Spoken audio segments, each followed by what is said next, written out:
The Karen Show. The Karen Show. The Karen Show. Let's go. Let's go. The Karen Show. Hello, everybody, and let me bring in Enzo. Here we are. I'm not sure if anyone's here yet. 2 people. Woohoo! I think I'm one of them. Heather's in the audience. Yeah, Heather's around somewhere. So today, for those of you on the rewatch, which I know a lot of people do come in later and rewatch, we're just keeping it light today as usual. That's my plan going forward anyway, just to talk about stuff to make us all remember the good old times and have a bit of a giggle. Every now and then, no doubt, things will get thrown into the mix, I'm sure. But yeah, I just figure with everything that's going on in the world at the moment, you don't need. You can go anywhere for that kind of content of scary. We're all gonna World War III ourselves, so it's anyway. So, but hopefully that's not. Well, I look, I don't think that's going to happen myself. I think we'll be okay. I think you've just got a lot of scaremongers out there, but it is scary, so it's always good to have a bit of a giggle and remember things and all that sort of stuff. So that's why I thought, I did say to Enzo that my little thumbnail has all Australian television shows from back in the day. I don't know what any of them are. Yeah, but look, you wouldn't. A Prisoner might be the closest thing that I think. Prisoner was on TV in America. Is that the McGowan 1967 Prisoner, or is this something different? Where he's kind of like a spy and he's trapped in this little place where he can't. No. It's Australian. It's about a woman's prison. Oh, I'm interested now. It's sort of like Orange is the New Black. How that. Well, I never watched that. It wasn't that. I don't think that was a comedy, but it takes place in a women's prison, and it's all the characters, and it's meant to be. It was a drama, but interspersed with little bits of comedy to break it up. But everybody loved Prisoner. Everybody loved Prisoner. You tune in. It was the highest rate, one of the highest rating programs out there when I was a kid. And that's the thing. A lot of these shows, I thought about it as I was putting the little pictures up, and I thought, how old was I? And I would have been, anywhere from 13 to probably 15 for a lot of these shows when they were at the top of their game, except for a show called A Country Practice. I was a young adult when that was on, so I would have been 19 or 20. But this is how long ago all these shows were on. So it is what it is like. But I just thought, I've been watching American shows to cheer myself up, so I stick on our television here, the television, which I never watch, but on a particular channel they've got a few old shows. So it starts off, I watched 2 episodes of I Dream of Jeannie, followed by 2 episodes of The Addams Family, the old black and white one, 2 episodes of The Golden Girls, and then it's 2 episodes of The Nanny. And then after that, there's 2 episodes of Seinfeld. So I have that on during the day, and I just sit there and I go, oh, weren't the times nice when nobody had to worry about anything? But yeah, it was such good TV though. Like it was like The Nanny was super funny. Hi Ash. The Nanny was super funny and really cheeky, and I think that's what I've never seen an episode of The Nanny. Oh, you should watch one episode of The Nanny. You should just watch one. Just find one on YouTube. Oh, you can't actually get it full. Her voice kind of like resonates in like the dentist drill kind of sensation for me. Yeah, but and then what else? Obviously The Addams Family from back in the day. I still like watching that every now and then. And The Golden Girls is classic. But when you watch all of them, the jokes, that's what I miss. I miss the jokes. I miss the fun, like the how everyone, very sarcastic humor and taking the mickey out of everybody, like there was an episode of The Golden Girls, and talking about, they go on to, oh God, what's her name? Is it Rose? Rose, that's played by Betty White. I think Betty White played Rose. And she says, can you come on this morning television program for me? They want women to talk on women's issues or whatever. So B. Arthur, I remember their names, and the other one that plays Blanche, the whore, whatever she is, Lucy. They're sat down and they're ready to talk, and the guy does an intro to the segment, and he goes, and we're going to talk about women living together and how they live together. So we've got two lesbians, and he goes, whatever, and you see their faces go, like, oh my God. And it's just the way they handled subjects like that back then. Nobody cared. It wasn't nasty. It wasn't horrible. It was just funny. Yeah, it has Ash. It has. Ash is just saying reality TV's killed a lot of TV. Because reality TV is super cheap to make. They basically just set a camera up somewhere and tell them, hey, pretend that you're mad that they drank your milk or whatever it is. Yeah, and that's the thing. It's all scripted. Like, and that's the other thing. People watch the reality TV nowadays and think, oh, that's real, and it's nowhere near it. Like, they're paid. I remember, I don't know if you had a program, you probably did, because we probably stole an American idea. We had a show here called Married at First Sight, and I'm trying to think how many years ago it started, maybe 5-6 years ago. And the very first season of it had all sorts of people in it, young people, older people, a couple of older people in their 60s, some overweight people, like a very diverse casting, and they set them up to meet partners and get married and all that sort of thing. And I think that very first season was actually real. Does that make sense? Like, they really did get people to enter into the competition. Hey, Heather. Hi, Dee. And I think that was real, and people tuned in to watch. But then the very next season it changed, and then after that it was all beautiful models with big kissy lips, and it turned out that that's indeed what they were. It was a casting call. They got cast. They were from model agencies and acting agencies. But people still watch it, so it does my head in. But anyway, it is what it is. Sorry, Heather. I'll do that now. I was about to say, I thought Heather was going to join. She is. Something I feel is important for the chat, Heather. Just grab it out the chat. I've just stuck it in the chat so I don't have to go back to whatever. Is when you get like watching TV shows live on TV was way more important in the 70s, 80s, and mostly the 90s because they just ran the one time usually. Maybe during the summer they'd rerun everything. Love that blue. That blue is very nice. Thank you. Oh, you can see my straps. Fix the strap, woman. There you go. Yes, Enzo, they did. It only kind of ran the run time. It wasn't like it was streaming where you could watch like the entire season all in one shot or anything like that. You had to tune in at that specific time and specific day to watch whatever your show was. If you missed it, you were done. Because this even like 70s and most of the 80s, we didn't even have VCRs where for most people. VCRs helped me out a lot as a kid, learning how to program that and on my own and recording shows that my parents didn't like, but I did. But I'd be recording it and they wouldn't even know, and I could watch it later. I love it. Geez, when I was little, I used to love watching the Donnie and Marie show because I was in love with Donnie. I was sure that one day I would marry Donnie Osmond. You just liked his purple socks. And well, yes, and his favourite colour was purple, and that's my favourite colour. But yeah, I remember no such thing as VCR when I was little, but I did have a tape recorder, like a reel-to-reel, like I had a tape recorder. And then later on I got a cassette recorder.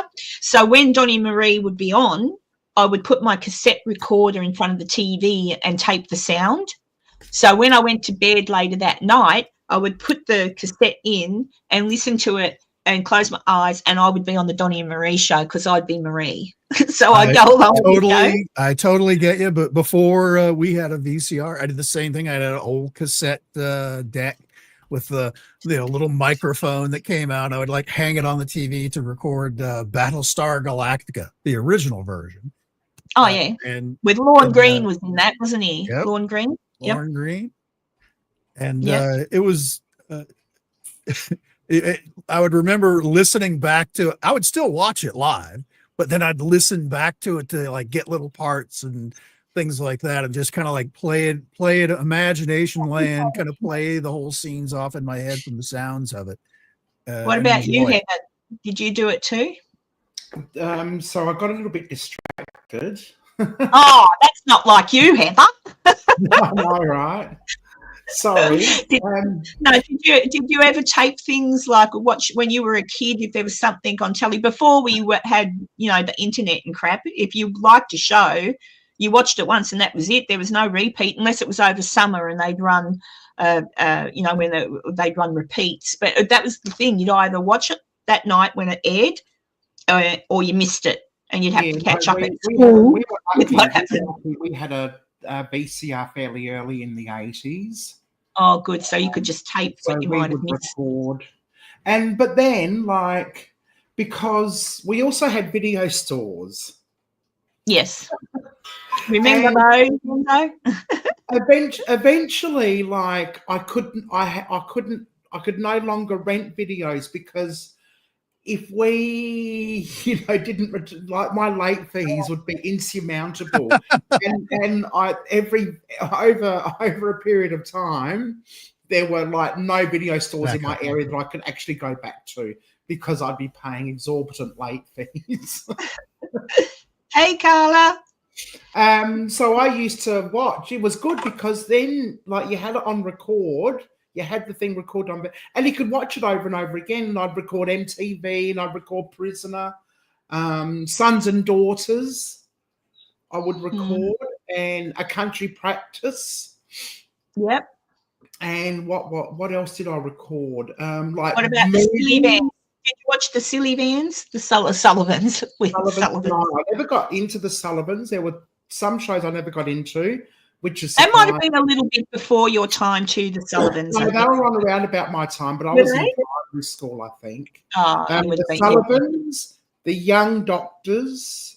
It took me a while to get into A Country Practice, and it took me a while to get into Sons and Daughters. Mm-hmm. But I did end up watching them. But yeah, it was great, and it was really, really wonderful because you had 30-minute video, blank tapes you could get, 60 minutes and 4 hours. And it was great. God, you've got a good memory. I didn't even remember that. That's right. You could buy the cheaper. It depended on, you could buy them all. And then if you wanted to, if you had to take the tab out the video cassette so no one would tape over it, then when you got sick of it, you just put a piece of tape back over so you could tape over it. I still have VHS tapes in my basement. I would record Mystery Science Theater 3000. So I'd have these collections of all the different movies and stuff that they would laugh at. That's the one with the little silhouette of the robots down at the bottom making fun of the movie. And I still have those in my basement right now. I just saw them last week. Wow, they're probably dead tapes. They're probably, but I don't know. I've still got a couple of videotapes here from back in the day when I had a video camera, and it took a home camera, and I put everything on videotape, and it's of my kids, and I really should take it along somewhere and get it digitalized, but I don't know. Yeah. What's Carla saying? I'll never forget a conversation. I'm sorry. That's all right. She's all right. She's just Carla's just saying she used to record over VH tapes all the time. Yes. Yeah, sometimes. I'll never forget this one night. I had a debating event to go to. It was just a dinner. The debating club, went out for dinner. Pancake Kitchen, I think it was. And I remembered I got into town. I got into the city, caught the bus into this is in high school, obviously. Well, no, not obviously, because not everyone knows. I suppose there's debating teams in colleges and stuff, but this is in high school. and it was 1988 or something like that. And it was the very night that Daphne died on Neighbours. Oh no. And I was going to miss it. And I rang I said to my friend, I said, look, I've got to go make a phone call. I've got to get Mum to tape tonight's episode. So I found 20 cents or however much it was back then. It might have even been, no, it was 20 cents, I think. Could have been 30, I don't know. And I rang Mum and I said, Mum, can you please tape Neighbours for me? Daphne's going to die. And she was so cross with me. She goes, where the hell are you? You've got a thing to go to and you're worried about, well, she didn't say frigging. She said, and you're worried about Neighbours. And I said, Mum, I'm in town. We're on our way. I'm not late. Nothing like that. Just record tonight's episode because I never thought I'd see it again. And of course she did. And I kept, she did. And I kept it for years and years and years. And every now and then I'd bring it out and I'd start bawling over Daphne's death. Oh God! I used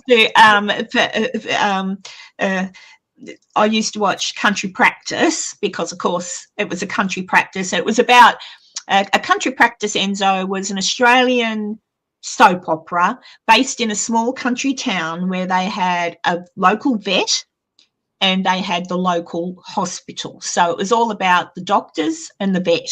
So often there'd be animals in the show. There was a little pig. I can't remember the pig's name. But Doris. they had Doris. No, that's the wombat.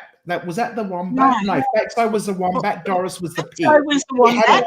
It had a chandelier in the pig pen. That's right, and that was as they do. Sure. And then there was but there was a particular. Was it like a comedy or was it like a serious? It was a soap opera. Oh. It was a light soap opera. It never got awfully dramatic, but sometimes it did. Because sometimes you have the picture of the cast down there in the corner, the background of Country Practice. That's the one. The guy in the top middle, all I see is Trump when I look at him. Bless him. Oh no! Now I can't unsee that, Enzo. I know. I'll have to punch you when I see you next. They were all farmers. A farmer.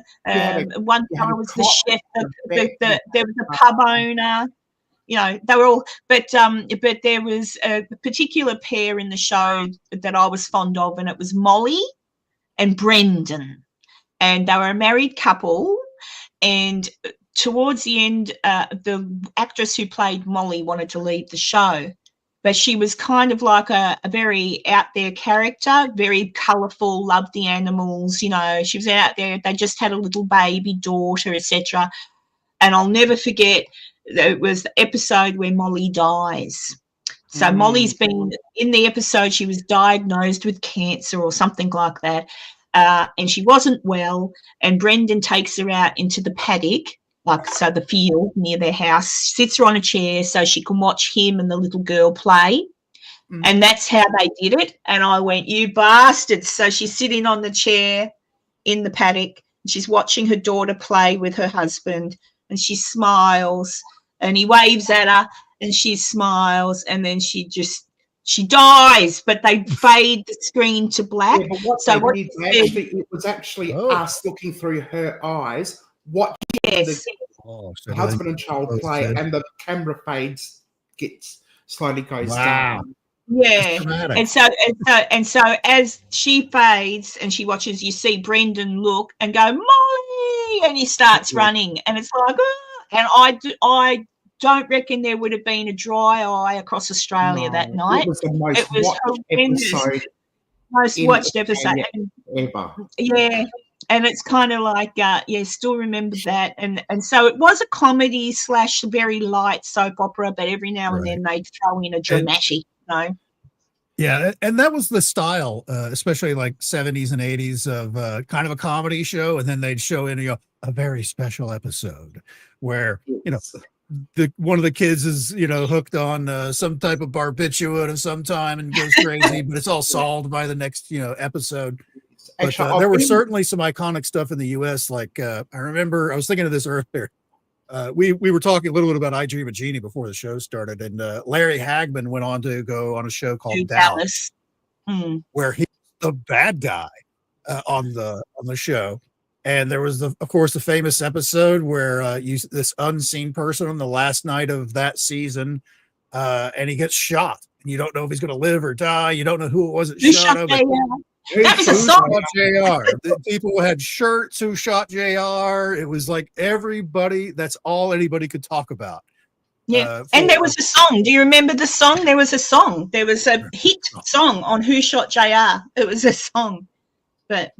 Yeah. But that was a big thing. And I was saying to someone, I can't remember who, because I watched Dallas. I loved Dallas. And there was an episode which I forgot about. I must have seen it, but I forgot about it. And I fell across it the other day. Larry Hagman with Barbara Eden, Jeannie. But in Dallas, Jeannie plays an old love interest, and she's a fabulous looking woman. She looked really good. She didn't look way past her Jeannie days in this. Parker Valley PTA is an outstanding movie. Well, she's stunning, and she's sitting there behind JR's desk, and he walks into his office, and she starts this spiel.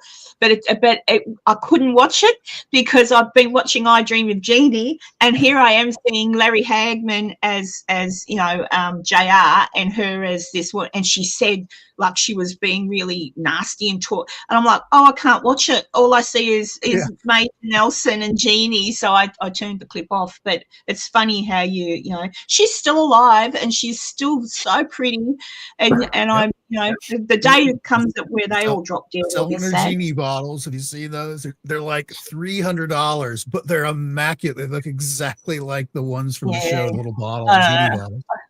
Yeah, I always imagined, but when I was a little girl, I'd play dress ups and I wanted to be Jeannie. I wanted to either grow up to be Jeannie or Samantha from Bewitched. That's who I was going to be when I grew up. But I'm not. God damn it. But yeah, and you don't know who Kath and Kim are, do you, Enzo? I'll just show you a quick clip to show you who Kath and Kim are. Unusual. Now, if I start, let me know if you can hear the sound, because you know what I'm like with sound. Here on share screen.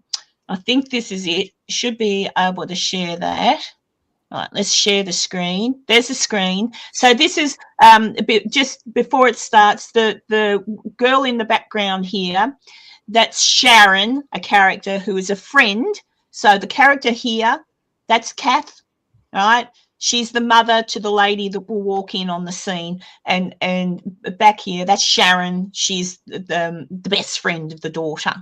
But Kath and Kim is a mum and a daughter, and it's sort of like their relationship and lives. It's a complete, But here you go. Here's a short clip. You'll like this one, Heather. That's the baby cheeses. Oh, yes. Oh, the baby cheeses. What am I going to do? I mean, I'm going to kill myself just walking down the aisle. Here's your statue, Mum.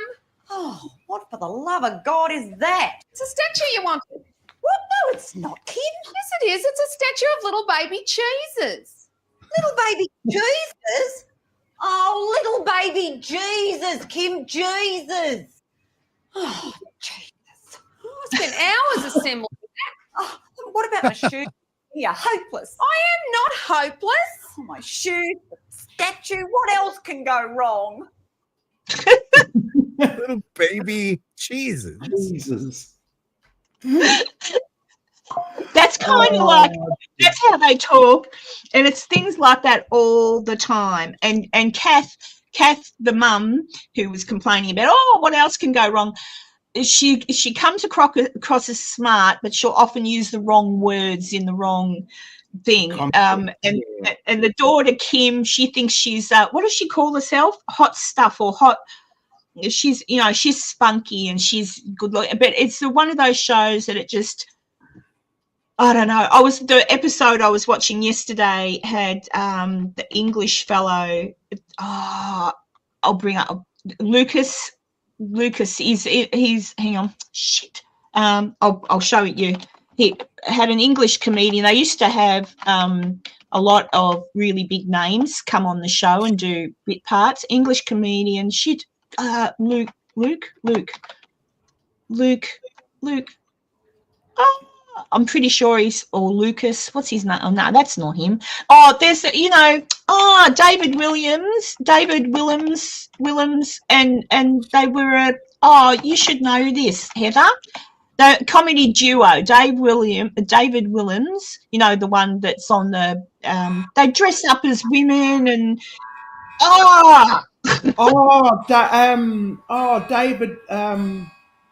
David Williams and something he's on the X Factor. Well, he used to judge the X He's Factor. on David Williams and Matt Lucas. Matt Lucas, that's his name.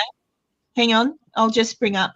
Hang on, I'll see if I can find the episode where he's on the. Oh, what was that? Was that me or you? Hang on, let me see. I'll try and find it. But there was an episode, it just cracked me up. Matt Lucas, Kath and Kim, good old. I'll have to be careful not to get hit with a copyright, but I think we're allowed. Why is it not? Shit. Hang on. Is that it? No, that's not it. I want to find it for you because it was super funny. All right, why is it not coming up? Matt Lucas. It should be coming up. But yeah, he was super funny. Matt Lucas, Sharon's sister. Oh my God. Any other time you want to find something, what do? It just pops up. And then when you really want to find it, Matt Lucas on Kath and Kim. Oh, far out, banana sprout. That's the other thing she was famous for doing, coming up with stupid sayings like that. Ash is screaming Little Britain from the chat. I don't know if that means anything or not. Yeah, Little Britain. That was the name of the show. I'm just trying to. English actor on Kath and Kim. All right. Yeah. Can you find a clip? I'm going nutty here. I'm just trying to find something and I can't William find McInnes? Oh, no, that's a different William. No, it's Matt Lucas. Matt Lucas. Oh, Matt Lucas. Here we go. I found him. Yeah, but I want to find the clip. Matt Lucas. Yeah, that's the name of this. Yeah, plays. I think his character's name's Karen. Yes, it is. Yes. Is that what you found? Yeah? Yes, that's what I found. Yeah. Okay, Matt. I'll go into YouTube and see if I can. Yeah, Matt Lucas, Karen. I tell you, I'm on a mission now. Kim. There you are. I'm on a mission now because I want to. Everything keeps coming up, but it doesn't show the. This is. How could you not have a thing of that?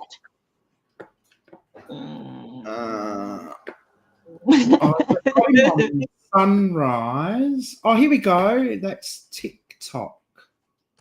TikTok clock. Oh, look, this is going to be a mission. This better be worth it. I probably won't be because it'll just be 5 seconds of Matt Lucas being Matt Lucas. I'll just put Karen. Oh, this is really annoying because generally speaking on YouTube, you can do anything like this and just about anything comes up. But there you go. Oh, well. It doesn't matter. It doesn't matter. YouTube commands. Yeah, I can't find anything. I can show you who Matt Lucas is. I can do at the very least. Hang on a second. This is Matt Lucas, but he was in an episode of Kath and Kim. Is that it? Share. This is Matt Lucas. He was in the movie. Oh, hang on. He was in the movie Bridesmaid. So that's in there. Oh my God. What is that, pervert? I told you before. You got to put the pick and mix in a bag. Don't you see race test? Right now. I'm not. I'm going to get hit with copyright if I play it anymore. But yeah, that's.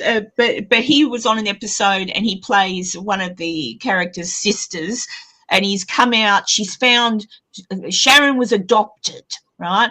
So Sharon comes to Kath and Kim and says, "I found my sister. I found my mum."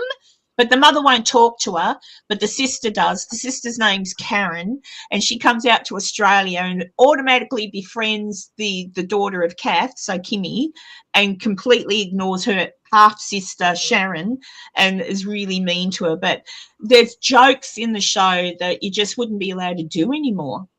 You just wouldn't, because everyone's feelings would get hurt. Do you know what I mean? It's just like, yes, I totally understand. My God, it's so funny, and I think that's the thing about watching all these old shows that's like makes you laugh. I was actually researching the other day, Heather, and I didn't realise. And you weren't in on the Sullivans. You not like the Sullivans much, but there was a boy in the Sullivans, one of the sons called Terry. And I did a thing on him because I was looking at John Blake. You know, I think it was you talking about him the other night on your show. John Blake, the actor, he's passed away now, but good-looking actor who'd been in a car accident and had a brain injury and was basically bedridden for the rest of his days. I was looking for stuff on him, and the actor who played Terry in the Sullivans, his face popped up as being deceased, like he died. And I went, what? When did that happen? Because he'd only be my age, maybe a year or two older. Yeah. But yeah, a while back he had MS or Lou Gehrig's disease. And I'm like, oh, what? And so for me, it was like I didn't know he was dead. So it was like finding out for the first time. And I was quite sad because I used to like watching him in that show. But yeah, and then there were other shows that were comedy shows, and I should try and find a clip of that people will remember. But there was Con the Fruiterer. You remember Con the Fruiterer, don't you, Heather? A couple of days. Con the Fruiterer. There he is. I've just got to be. I don't know. I think this is fair use, isn't it? If we're. Oh, Bill. Hello, my darling. And I noticed that you must have been here and headed off, and I never saw you. But hello, I know. And I've been watching Bill. He's been on a few adventures of late. He's cruising around. He's been on. He must have come to Brisbane, and I missed you because you headed up out like Island Way. But yeah, Bill's always on cruises. I'm a bit envious. I don't know if you're ever home. Are you, Bill? Oh, you're awesome. Thank you for that. I should see what I've still got in my little medium things. Let's see. What have I got? I still haven't made any new ones. I really should make. I really should. I'll do the super chat dancing. Here you go, Bill, just for you.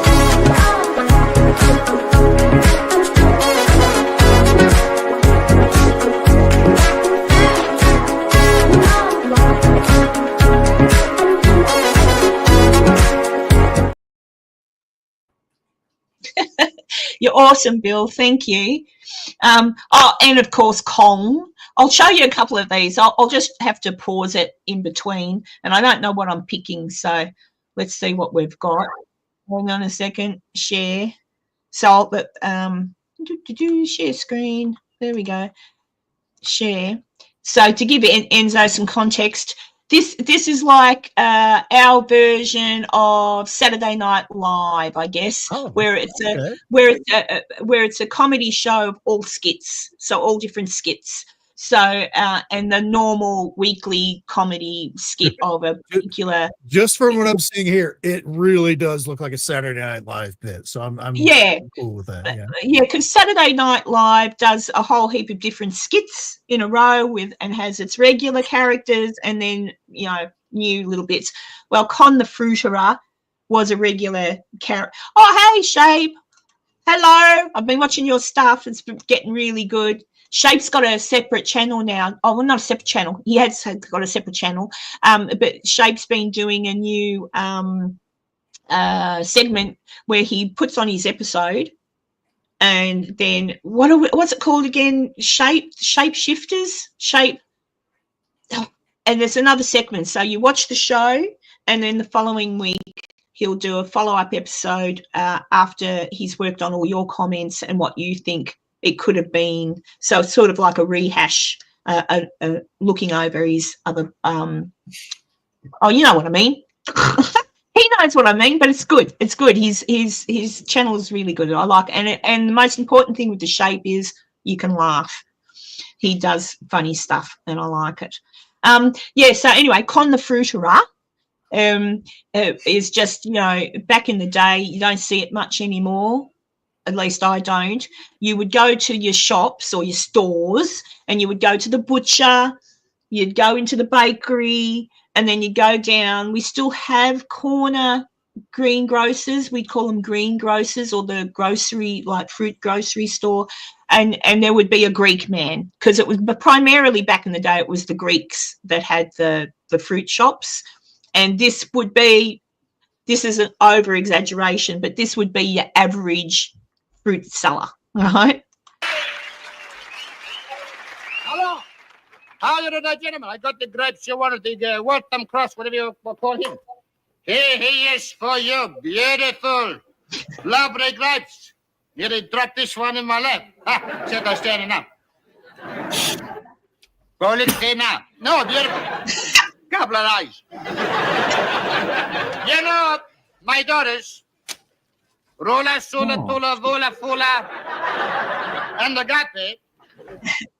That was his daughter's name. So you can see very, very Greek impersonation. The actor who plays him, his name escapes me at the minute, but said Mark that he was Mitchell. at, what was it? What was it again? Mark Mitchell. That's it. Yeah, Mark Mitchell. He said he got the character from the Victoria Markets, or the marketplace where he would go to buy his food, and it was based on one of the fellas that used to sell him his food. But that was Con the Fruiterer, and couple of days. But couple of days. That's all I'll play. I'll do a 30-second thing of everybody because I don't want to get hit with whatever. But yeah, such funny stuff, you know. What's Ash saying? In Adelaide, we had the best fruit and veg seller. He was John Capri, who was known as the foul-mouthed fruiterer. Oh, I don't know. Yeah, the Queen Victoria Market. That was it. Yeah, but we had some great comedy. Like, we really did. The same with America. Your comedy was really good back in the day too.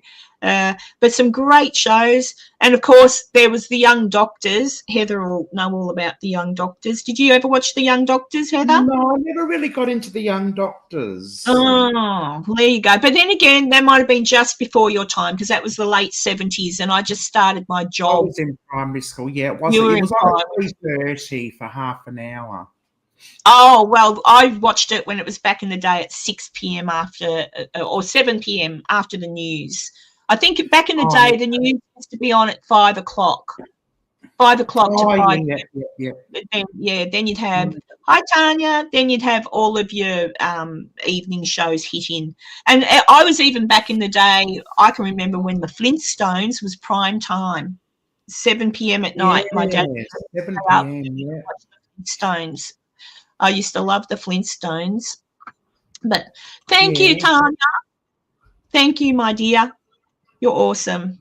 Yeah, I had a bit of a crush on Mark Holden back in those days, Ash.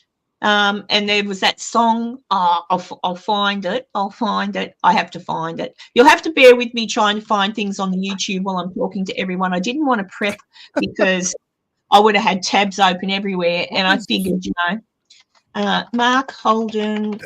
As a kid, I remember being super enthralled with Three's Company here in the U.S., but it was spun off from a British show of the same thing, where basically a guy living with two women in the same apartment. Oh yeah, we had that here. Yeah, whatever that show was called. But I loved that show as a kid. It's John Ritter, the actor, playing the guy that was living in the apartment. His pratfalls were like Buster Keaton level stunts that he would just kind of like caterwauling off and slamming into the wall and things like that. It was just hilarious. I had a crush on him too, John Ritter. I was really sad when he died. Yeah, he went young. He was way too young, and it was just. And I remember when they spoke about him dying too, that there was something. I believe something got missed. He actually, if they had have looked at it properly, he may still be here. I'm pretty sure the wife sued. I'm pretty sure, but yeah. This is Mark Holden, and this is I had such a crush. Share. Let's see if the sound comes up. And again, I'll only play a few seconds, but I had such a crush, and I better turn the sound up. If you've ever been on then you'll understand why I treasure every smile you show me and every touch of your hand. Well, I've been waiting a long time for a I bet you I get done for a thingo. Let me see if I can get to I'll get done now. But I think I can say, hey, it was fair use. It was commentary. I think. You're stopping every few seconds and talking about it. That's very yeah. I want to get to the part where he sings, I want to make you my lady. like you. Oh, and baby, this will be the right time for all my creatures come true. I'm going to pause it because this is this chorus. Do you remember this song, Heather? Probably not. Not really, no. What year? 1976? Before my time. Yeah, 1976. I was only 13, so yeah. I was looking at his jacket trying to figure out the year. It's like, actually, that's not double-breasted shit. That'll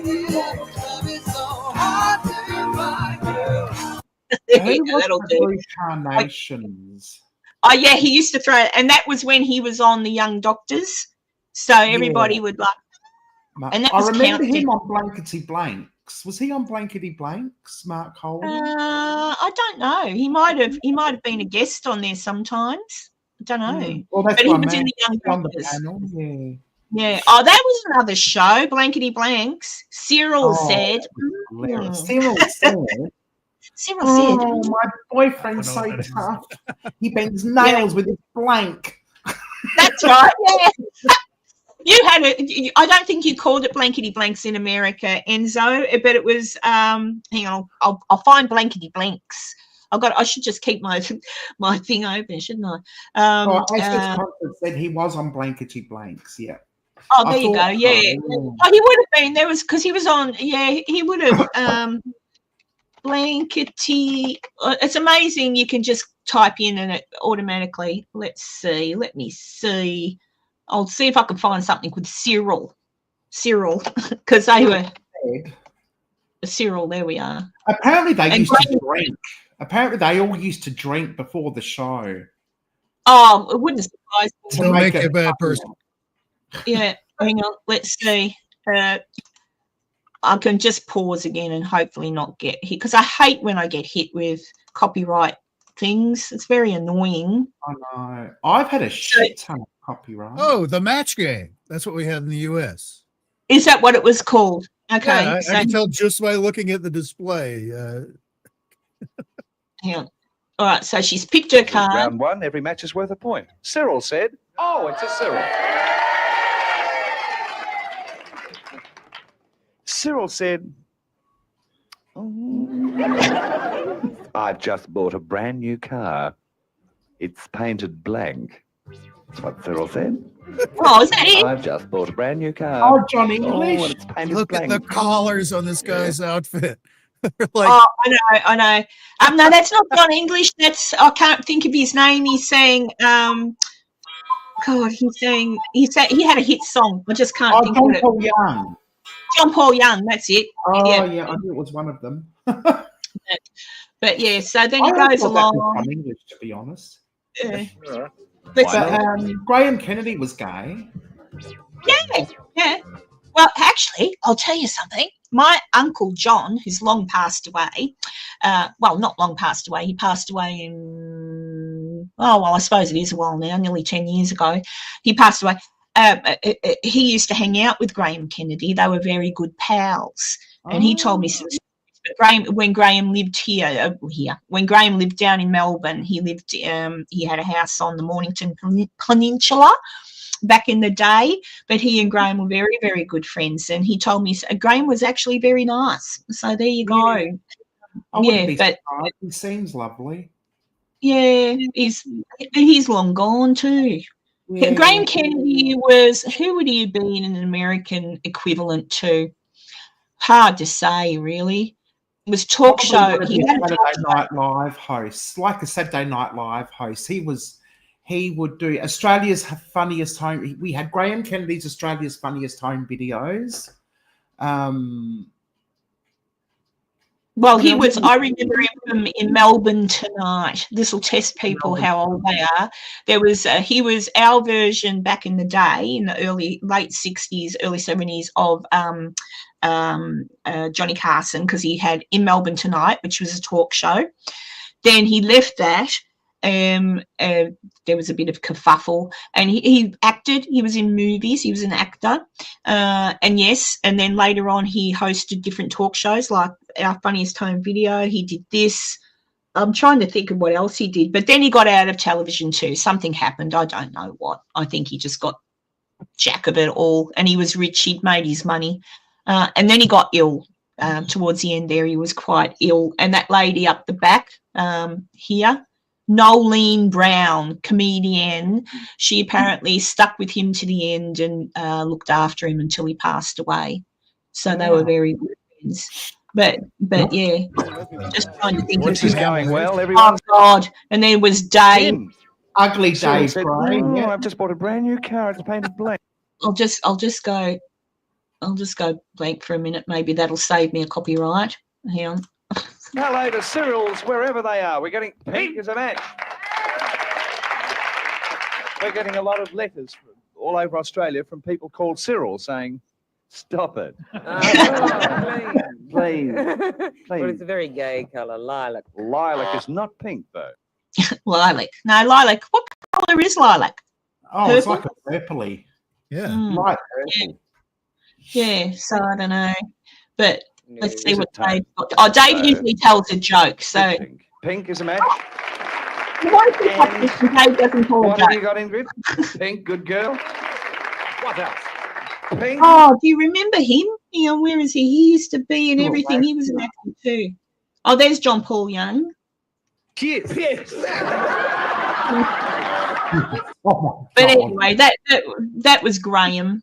That was Graham. But The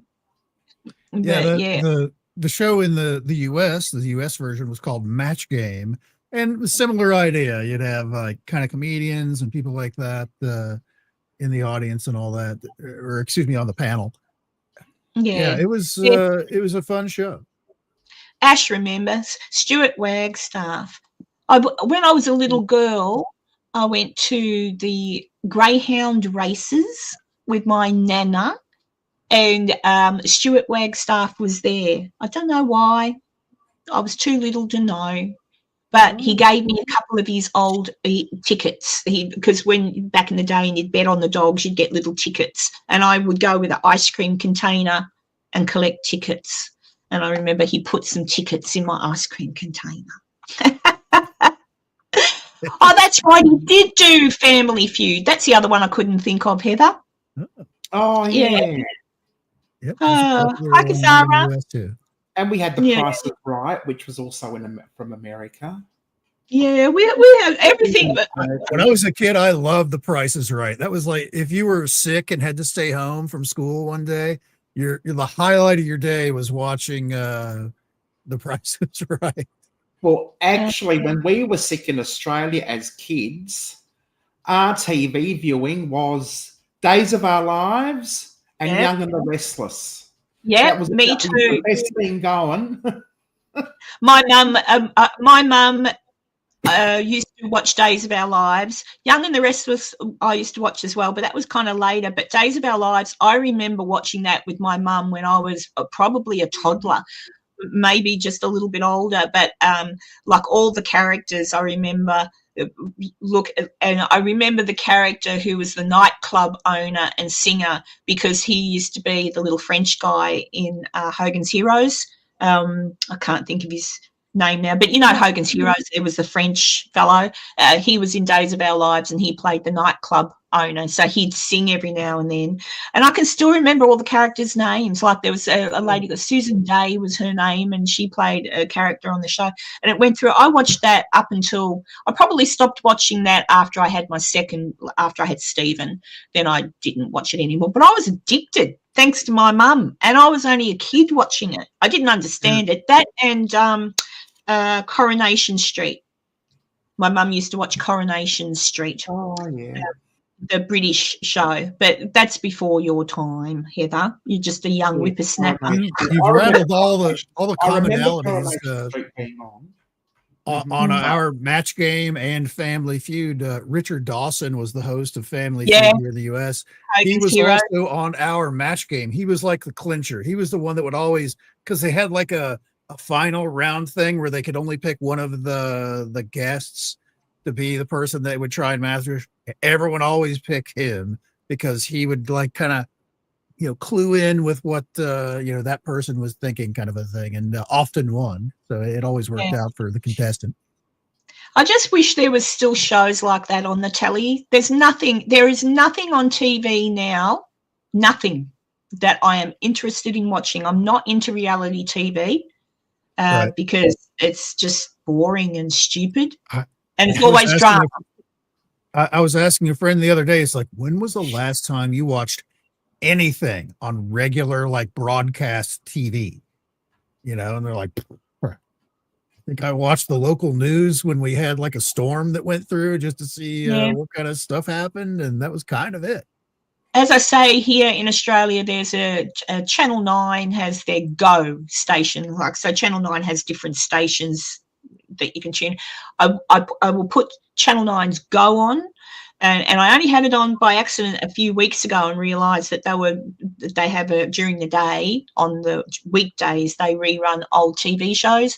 So that's where I've been watching The Nanny, The Addams Family, Golden Girls, Seinfeld, all of those. And I was even watching that, and I've been watching. I love The Nanny. Enzo says he hasn't seen any episodes of The Nanny, but I love The Nanny. And Seinfeld still makes me laugh even now. The other day it was the Magic Loogie episode, where it's sort of based on when they talk about the magic bullet from the JFK killing. Yeah, they do comparing it to the JFK movement, back and to the to the left, back and to the left, and they do that because the two characters are saying they were spat on by a baseball player. I think so, and they reenact it, but they reenact it like the magic bullet from the JFK thing. Like there's still so many things from the Seinfeld show, like the hand. She gave me the hand, Jerry. Like there's things that come up in that show that were carried on later as things that people would say in everyday life. It's like the sun, Jerry. You just glance and look away. So talking about the lady's cleavage, and things like that. It was just, I don't know. I just miss those shows. The whole thing when you slam on the brakes and you put your arm up to hold the person next to you, and you're like, it's a woman that's next to them, and you're grabbing their boobs, kind of a thing. Yeah. So. Yeah, I don't know, but I used to late comer for that show. It had been on a long time until I finally caught it. But it was the 90s. I was kind of busy in the 90s. Yeah, you were busy. Yeah, Home and Away, that was another Australian show. I used to like that. I did watch that back in the day, but then stopped watching it. I didn't like it as much as I liked Neighbours. And I think, correct me if I'm wrong, Heather, I think Neighbours and Home and Away might have been on at the same time, or were they on one after the other? I think Neighbours started first. And then you'd finish watching Neighbours. I know Home and Away was 1986, I think. That's The Greatest American Hero. That was the whole name of the show, wasn't it? That was a hilarious show. I love that show. I'm walking on air. I never thought I could feel so free. See, I can't get there was even a Seinfeld episode based on that, because that was the recording on their answering machine. That's right. Believe it or not, Georgia's not home. Yeah, I remember that. And that made me think back in the day when I had an answering machine, I was going to do something like that, but I put on there was a song, something about I can't get to the phone. It was a rap song, and I remember putting that on. It was a big hit at the time, and I don't know why I'm playing that because I can't remember the name of the song, so it's not even amusing. Hey, what's your number? No, hey, what's your number? Sorry, you can't get through. Just leave your name and your number, and I'll get back to you. Hey, what's your something? Hey, what's your message? Hey, how you doing? Sorry, you can't get through. Oh, that's a Steve Austin $6 million man. Oh my God!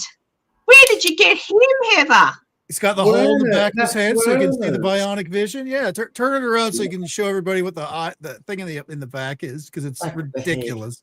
This big hole in the back of his head, and you could look through it. It had the little targeting reticule they would have had. Yeah, I remember that. Oh wow! I even had one of those when I was a kid. I don't think the button works. I don't know what the button's meant to do. What was it? It was either like a kung fu kind of like judo chop or gripping thing. I can't remember. Doesn't there? I was about to say roll up his sleeve. Wow! I loved the $6 million man when I was a kid. But look how tattered, like the uniform is. Oh yeah, boy, but he's that's seen better awesome. days. Hello, Jonathan. Oh, we're just talking about old TV shows, Jonathan. Hi, Rawside. Oh, geez. When I was a kid, all of my friends in elementary school, all we could talk about was that time that Steve Austin fought Bigfoot. Oh, there's my bread. Oh, you're cooking bread. Yes. I tell you what, Heather's got to get a bread. Heather's been cooking and doing things. Heather had I don't know if she's done it since, but she did a bit of a cooking segment a few weeks ago where she cooked up a dinner while everybody watched. I think it was cookies. I think she made cookies. I could be wrong. What did you make?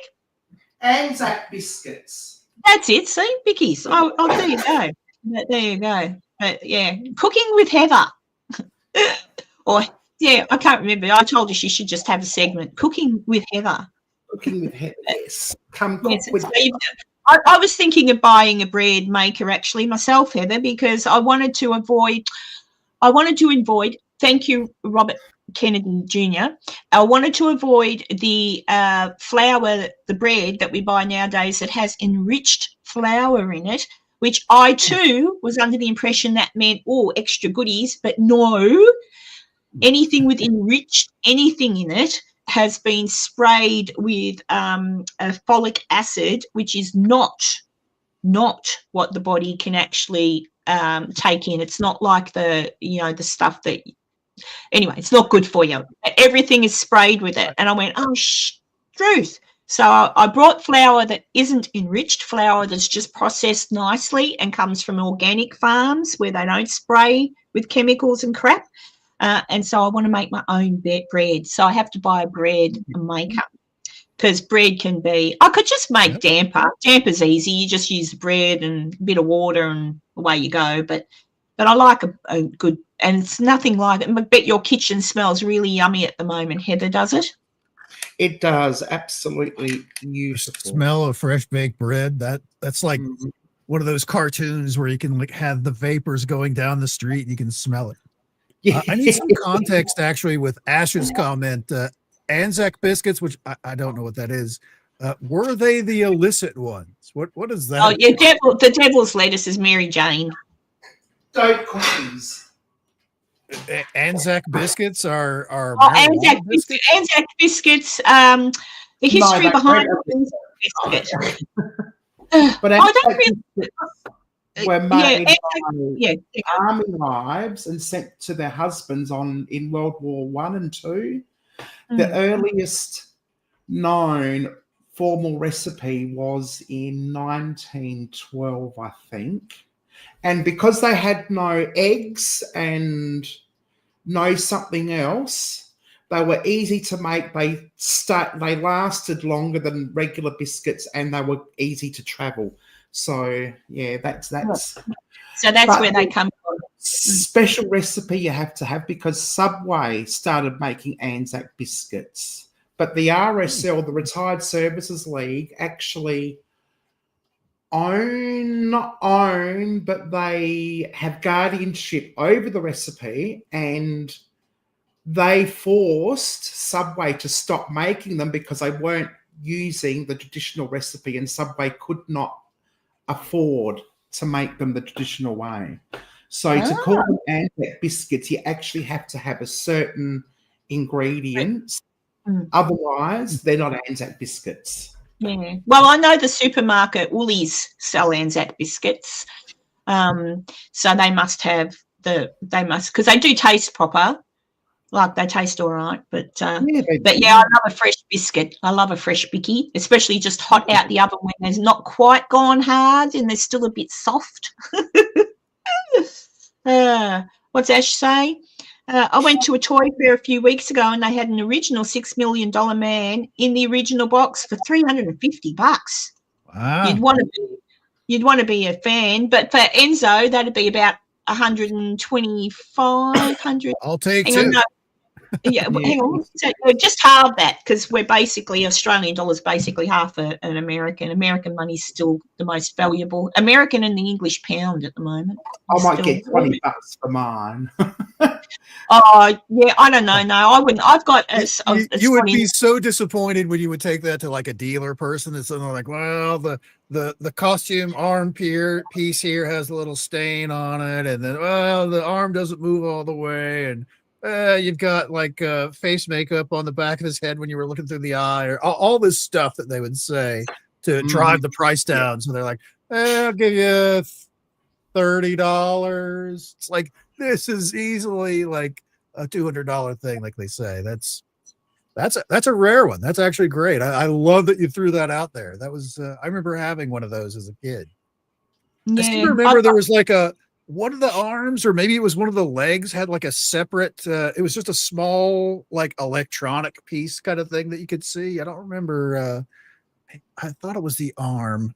Yeah, that was the arm. That's the arm that I showed you. I don't remember the version that I had as a kid being like all silver like yours. It was like flesh colored, but it was like little blocks where you could see, like, because there's a part during the intro sequence of $6 Million Man where you see his forearm and there's like this block that they have opened up and you see wires and stuff. It was like that on mine, as I remember. Well, Australia just went that one step more and ripped off his skin. You're getting a whole silver arm. You're getting a big metal arm. There's lots of things that people are, like, I've done that, seeing things that nobody else would be interested in, but brings back a childhood memory to me. So I would pay for it because it makes me happy to look at it. But sometimes you fall across things. I was in a op shop or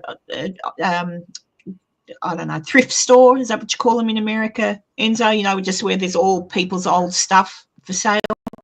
And there was a doll from the Thunderbirds. He's not in here, otherwise I'd grab him. But it was one of the Thunderbirds, and I pushed the button and it didn't work. And I thought, but I still want it. And I brought it home and put a battery in, and he works and he goes, Thunderbirds are go. And he can do, and he says different things. So there's, or I'm a softie for Elmo and the Cookie Monster. Any Cookie Monster or Elmo toy that talks, I like them. Tickle Me Elmo. I've got a Tickle Me Elmo. I've got a Elmo that you stretch his arms and he goes and he's like, So I'm a bit of a sucker for those, but I've settled down a bit because when I die, there'll be so much stuff the kids will have to go through. I hope they don't throw it out, though. A lot of it will be worth something to someone. They could be rich. But yeah, Kermit was one of my favorites too. D. Yeah, Kermit. You could actually, for like your $6 Million Man doll, because it's a little different from the U.S. version. You could bring that over to the U.S. next time you come and go to like Comic-Con or something like that. You could probably get a little extra for it because it's different.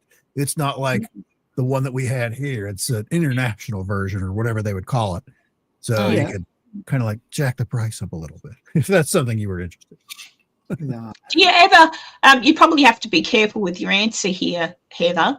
So we could do it a hypothetical.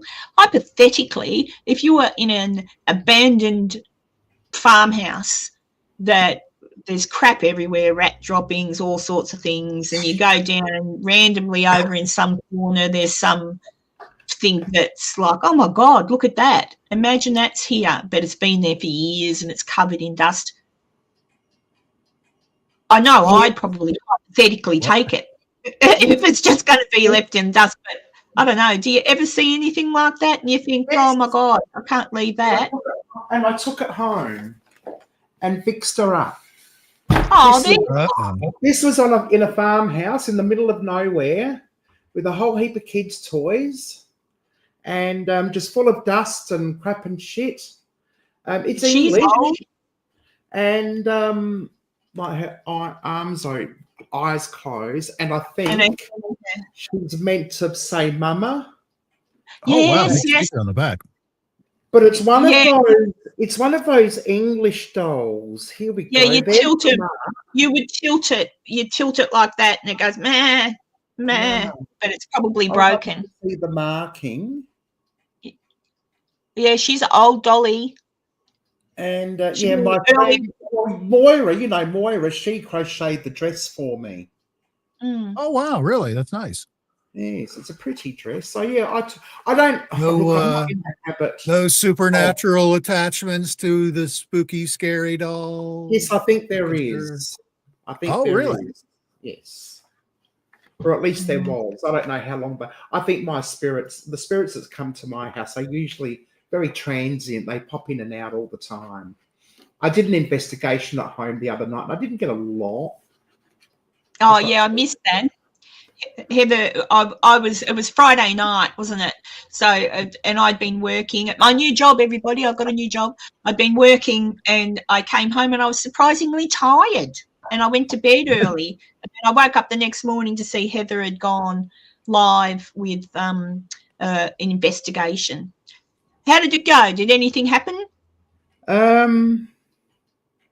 Pedigree. That's the name of the doll, Pedigree, made in England. Pedigree. Well, according to the chat, yes, lots happened, but I must have missed it because I was too busy doing the investigation. Pedigree. It could be anywhere from, it looks like they're a 1950s type doll. So she's missing her hair, isn't she? Yeah, she doesn't have her hair. Yeah, 1950s. 1950s. 50s, yeah, that wouldn't surprise me. Yeah. With the exception of the hair, though, that seems in pretty good shape. Pretty good shape. It's in good condition, yeah. You could take her like I did. I took one of my dollies. I went to a doll hospital or a teddy bear hospital because I got my girls teddy bears from their childhood fixed up so they don't fall apart. And while I was there was an old doll that they had sitting on the shelf, and I asked about it, and it's a 1950s walking doll. But there they do things. They put like they have all the things. So like if you really wanted to, you could go to a doll hospital, and they'd stick a wig on her. Like they'd fix her up. They could probably even fix the mama thing. Probably, yes. I'd like to get the mama fixed. Yeah. There is a doll hospital. That's been there, the doll hospital in Melbourne. I don't know if it's in the same place, but that's been there since I was a baby, since my mum was a baby. There used to be the doll hospital. I wonder if it's still there. I'm going to have a look. Melbourne Doll Hospital. Melbourne. And I'm just taking the pantaloons off. But check this out. This was its original. I think it was its original. No, it wasn't original diaper. This is the diaper that was left on her when we found her. Oh. Look at that old baby diaper pin. Oh, that's cute. Wow. The doll hospital, yeah, it's still there. The doll hospital has a long history of restoring dolls and teddies. So it's still there. It's in Malvern, though, Claremont Avenue, Malvern. So that must have been where it was at the time. When dolls and teddies arrive, there are many procedures that can be carried out. Antique dolls can have their eyesight restored with antique glass eyes, their limbs restrung and mended, wigs rejuvenated or replaced, and teeth repaired. Antique clothing be restored, or if lost, remodeled. Hard plastic dolls can have their mechanisms repaired, their eyes and lashes replaced, or the full beauty treatment, including a facial. The Doll Hospital restores all types of dolls, including vinyl, composition, wax, and cloth dolls. Wow. Well, there you go. So they're in Melbourne. There has to be one in Adelaide. I might look that up. Adelaide Doll Hospital. Adelaide. Well, while you're looking that up, Ash says, I nearly bought the Charlie's Angels pinball machine because I love Cheryl Ladd. I never liked Farrah Fawcett at all. I always, personally always kind of felt the same thing, but I remember as a kid, everybody in school, all the guys in school would have the Farrah Fawcett, the famous Farrah Fawcett photo where she's like doing the side profile thing in a bikini. And Cheryl Ladd, I felt, was a much better looking notebook cover. She does stand. Yes. I recently watched a YouTube video about actors who quit TV shows before their time and whether it was a good thing or a bad thing. And Farrah Fawcett was part of that top 10. And apparently it was a bad thing for her because her career never really took off. She did make one good movie, I recall, and I'm just trying to think of what the name was. But it was a good movie, and she played a victim of raping. She was attacked. The Burning Bed, probably, I'm guessing. I'm sure it had a one-word name. She had done like Saturn V, I think she was in, which was a sci-fi movie. I'm trying to remember. There is a doll hospital in Adelaide, by the way. Farrah Fawcett movie.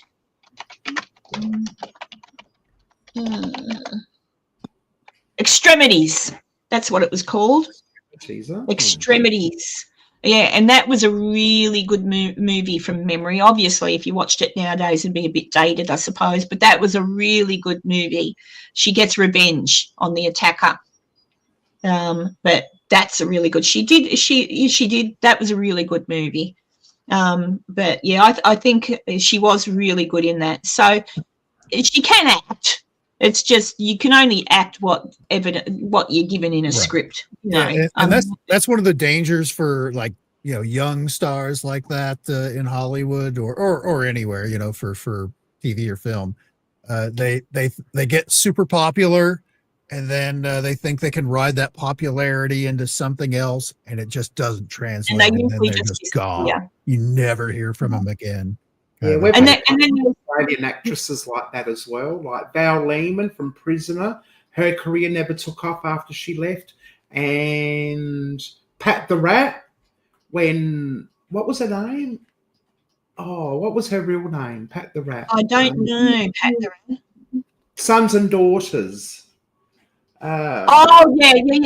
Wallace, she never took off when she left Sons and Daughters. Her career never really took off. And it's because they become so well known with a character. Yeah. Yes. Aim your camera up so we can see your face instead of your boobs. Oh, sorry. I'm trying to show the bloody doll. Boobs and demon dolls is what. Boobs and dolls. Dolls and boobs. Boobs and dolls. I didn't even realize. I'll be meeting. Keep your eyes on eye contact, please.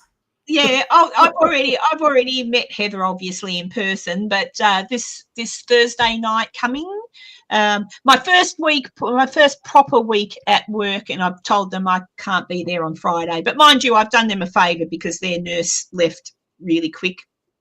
So I've done them a favour, so they don't mind. But I'll be leaving on Thursday night to go down to Melbourne and meeting up with Heather on Friday to go to look at the Titanic exhibit. Ooh. Yeah, it's. I'm pretty sure it says it's like a 3D thing, Heather. Yeah, or it's something. a virtual tour, a virtual reality tour. Yeah, so I don't know how that'll work, but it'll be interesting. And young Drew will be there as well. And I'm going to sneeze. He go. And my daughter, I'm taking Emily down there with me. That was so different in 3D. Yeah, careful, because I did a similar one at the museum. I think it was in Washington. I'm pretty sure it was a Washington museum. They actually had a 3D tour of the Vatican in their museum, which was absolutely astounding. And what you did, we were actually sitting down, and we put the glasses on, and you'd just look up, you'd look down, you'd turn around and do different things to move to new rooms, and it was really and it was amazing. Was it like those like my daughter, one of my girls has got one of those head things that you play games with, like you're in it, like virtual, something like that. Yeah, I've never put it on because I think it'd do me in. I don't want, but yeah, that'll be all right. I'm looking forward to being in Melbourne. I'm only there for the Friday and the Saturday night because I've got to get home on Sunday, and then I've got to go to work on Monday. Yay! Yeah, so yoo-hoo. So for people who don't know, I was looking for a job, and I finally got one that I'm going to love. So it's working in a childcare centre as the nurse. So all the little kiddies with their scrapes, and hopefully never anything horrible, just little scrapes or temperatures and stuff. But I think that's a great idea, having a nurse in a daycare centre. So there you go. But but I'm looking forward to seeing Heather and Drew next week, and Dee will be there. Werner may or may not be there. Oh, Werner can stay home. He doesn't drive you to work. I'm very disappointed.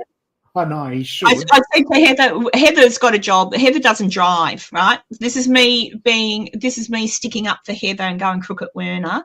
So Heather doesn't drive, but she works very, very hard, and some of her jobs are on the other side of town, and she's got to catch the bus, which can sometimes be a pain in the ass. Buses don't get you there really fast, right? And some days it's been very, very cold, and Werner has been home from work on workers' compensation. And that doesn't mean that he's broken or anything's broken, that he can't get behind the wheel of his car and say to Heather, "Hey, love, it's all right. I'll drive you to work this morning. Catch the bus home, but I'll drive you to work because it's a bit cold." No. That's in the too hard basket. And I just find that very, very naughty. He doesn't even get out of bed. Yeah. So I'm not impressed with Werner, because I think, well, you should help out a little bit. So there you go. Smack. Yes. Did he hear me? No, he's outside at the moment. Oh, there you go. And your outside of your house is looking very nice. Heather brought what do we call it? But not a pergola, a gazebo. She brought a gazebo and stuck that up, a sort of permanent type structure, and it looks very nice. Yeah. Very nice, as Kath and Kim would say. Nice, different. Nice, different, unusual.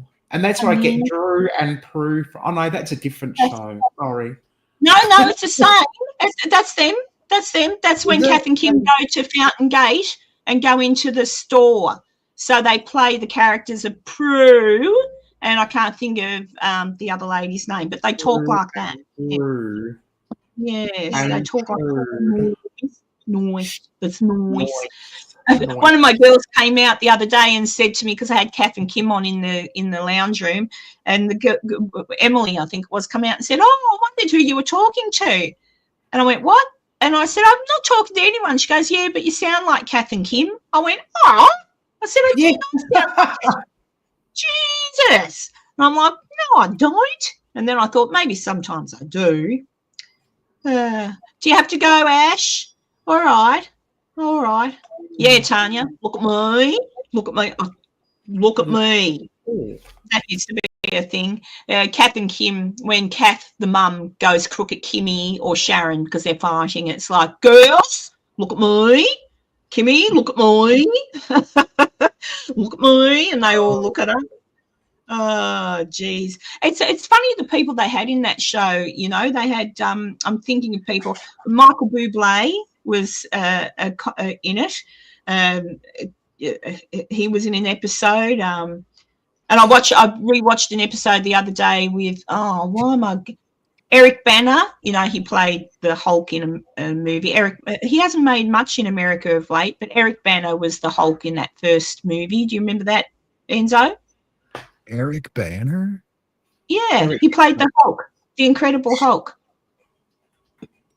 Oh my God! Oh my God! Yeah. Oh no, we can't have that. Oh no, we can't have you not knowing. Let me see. Eric Bana. Not know Eric Bana because he became also Black Hawk Down. You've probably actually I'll show you him in Black Hawk Down. Black Hawk Down. Oh no. Eric Bana's scene in Black Hawk Down. I won't show you the whole scene. Oh, Bana. Okay. Hang on. Yeah. Well, we say Bana. Bana. I was adding an ER in there at the end. I like Banner. I better check I'll just hit the play button, but hang on, where's Eric? Where's Eric?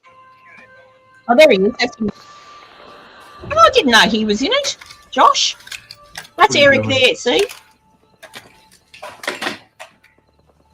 We need the ammo. Oh my God, he's still got a very Aussie accent. Need the ammo. You did all you could here. Should have sent a medevac.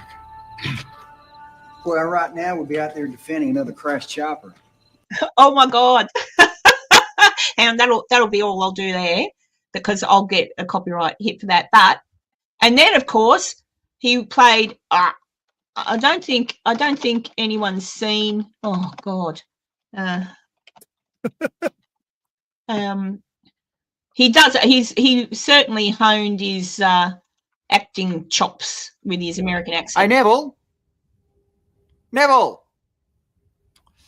Nev. Yeah? Hey, Nev. I hear you want to give me a bit of money. Where'd you hear that, mate? It's just the mail. I can collect it now if you like. I won't play anymore, I'll get done. But that was where he played Chopper Reed. He put on Chopper Reed is one of our very well-known what would you call criminals that sort of Hitman. He was Hitman, wasn't he? Hitman, stand over man. Yeah, Hitman. That would be a good word for him. But there he is, and that was him as the Hulk. Yeah. Looks just like him. Yeah. Hands off me. Asshole, I want to talk to you. What's my father's going after me. What makes you think you can go behind my back and get... Let's see him turn into the Hulk. Ooh. Look at him. Whoa. But he used to be in Eric Bana used to be here in an Australian show called actually I should show you. Hang on. I should show you that. He used to be in the comedy company. I wonder how it used to be. I put it up there and I haven't spoken about it. He used to be one of the, like in the skits, he'd do impersonations and stuff. Eric, and he was in an episode of Kath and Kim the other day playing himself. Eric Bana Comedy Company. Yeah. My high school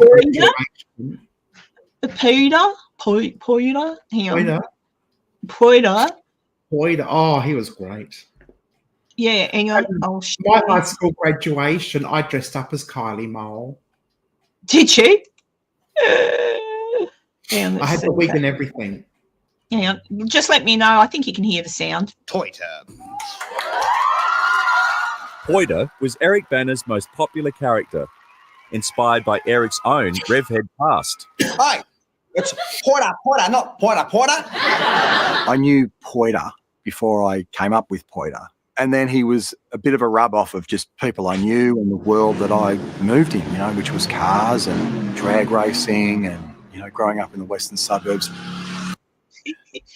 Oh, Eric Bana's so handsome. But there you go. Yeah. Enzo was like, I have no idea what you were both talking about. No. You have to be an Aussie or a New Zealander, I suppose. Yeah, I actually watched that episode today, Sean. Did you see what I went to call you, Sean? Because I was looking at Shane and went to Tanya. Yes, he was in that, playing himself. He didn't play himself. He played a Shane Warne lookalike who couldn't bowl to save his life. Shane Warne was one of our very famous cricket players, Enzo, who unfortunately passed away way too young from a heart attack. He used to go out with, what was that English actress's name that used to bonk Hugh Grant? That's not very limiting, is it? No. Thank you. I was like, I'm out again. I still don't know what you're talking about. Oh God. Elizabeth Hurley. Hurley. Oh. Yeah. He used to go out with her. Apparently she's going out with Miley Cyrus's dad now. There you go. Bit weird. But Achy breaky heart guy. Achy breaky heart guy. I used to like that song. People used to pick on that, but I liked that song. Don't break my heart. I went to the same. I graduated from the same high school as that guy. Did you? Really? Many years later, but yes. Oh, there you go. It's a pity Eric's probably the only one I'd break my celibacy for. Says me, old lady. But actually, how old is he now? He must be the same age. How old is Eric Banner? Let's have a look. But he's happily married. Eric is 56. Oh no, still a bit of a young whippersnapper. Oh yeah, he's not completely out of reach. 56. No. No, he's still a good-looking fella. But yeah, I don't know. Yes, Enzo, look who? Well, now you know who Eric Banner is, don't you? Yeah. I remember that movie, Black Hawk Down. It was very depressing. Very depressing because it was based on the true story. I was in Turkey at the time when that actually happened, and actually had to redeploy to where I was to someplace else. So yeah. Oh yeah, that was. Is that from memory? Is the Black Hawk Down the one where they got pulled out of the chopper when it went down? Yep. Paraded through the streets, all chopped up with various implements. Yeah, not a good scene. No, and that's what I mean. War is a horrific thing. It's one thing to catch your enemy and have a prison. It's completely other to do those horrific things. Yeah, but anyway. But yeah, very, very good movie. Another movie, I think he was in that too. I could be wrong, but the movie about the Olympic Games when they took hostages at the Olympic Games. Oh my God. Do you remember? Oh, it was probably before your time. I'm trying to remember. I think they took the German teams hostage at the Olympic Games. It was a really big thing, and they had to go in and get rid of the German team. It was the Israeli team. Was it the Israeli team? That's right, and it was the Palestinians, wasn't it? Yeah. But they went in and dealt with that, I think. But that was pretty horrific. All these things happen, and you think, oh. But I'm pretty sure Eric was in that. I could be wrong. But there was a movie made about that as well.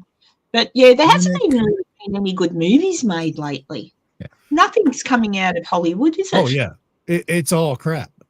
It's all crap. It's all trash. I think that's why people are watching old stuff again, going back and revisiting old movies, going back and revisiting old TV shows, because you can, out of the old TV shows, it brings back memories, you get a laugh, and it's at a time where everybody could say whatever they bloody wanted without, all this business. And it's like, yeah, it was just a different time. Things, and it was acting like people, I don't know. Now the movies, I did see Nicky Cage has got a movie out called The Surfer or something. And I thought, I could watch a Nicky Cage movie, but it's on it's not on like Netflix or anything. It's on some other streaming thing that I've not heard of. So I don't mind a good Cage movie. But that movie, it wasn't called Munich, was it? Yes. Was he in that one? Was that the one he was in? Yeah. Yeah. I'm Yeah, just another looking at good. all these movies now. Yeah, and there's a couple of. There's an Australian movie he was in called The Nugget. That was Yeah, that was a comedy type thing where the guys find a big, massive gold nugget out bush, and I can't remember. I think it gets taken away from them, but it was based on a true story, I think. But they get it back. I don't know. 28 years later. Oh, is that the zombie movie, D? Yeah. Is that the third in the series? 28 days, 28 months, 28 years later. We get to see what's happened to those characters after 28 years of this rage virus going on there. I've heard mixed reviews about the movie itself because it's by design. There's going to be 2 other parts. Basically, this is part 1 of 3. This particular movie that's coming out right now. So, I don't there's know. certainly some parts I felt that from reviews I've read about it that it's like, wait a minute, what about this whole part that you talked about and you didn't even talk about it afterwards? Apparently in the sequel, we'll talk about it in the sequel, kind of a thing. Which have you checked the news at all, Enzo? I have not. Should I?